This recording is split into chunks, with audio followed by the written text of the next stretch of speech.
Hi guys! So nabuto na naman tayo sa TikTok shop at ito nga, i-unbox natin ngayon. So na-curious ako sa mga products na to dahil lagi ko itong nakikita at gusto ko rin i-try. At heto na nga, iti-try na natin agad-agad kung legit ba to. Simulan natin sa KS Wipes. Wow, Pop OMG. Natatanggal na yung dumi, bongga. So para sa mga nagmamadali or sa mga gustong mabilisan lang ang pagdinis ng sapatos, opak, tanggal ang dirt! Ang dirt! O, dito naman tayo sa KS Shoe Cleaner. Ano ba yan, Boss Keng? Sa mundo ka ba galing? Ba't ganito sapatos mo? So, brush lang natin to. At punas, pak, ang galing, bongga.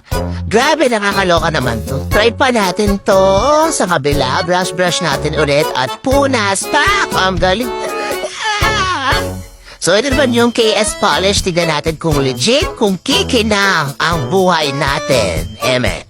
Ang galing. Shining, shimmering, splendid nga. Ang galing. So, lipat naman tayo sa kabila. Ito, KS Polish. Pang leather naman na nakaka-shine daw and protect ng imong shoes. Bongga, may ganito pala, kalofa, ang galing. At itong last na KS Soul Shield, pang-protect naman ng soles sa shoes para sa mga ayaw na masira or padumihan. Perfect na perfect to sa inyo mga friends.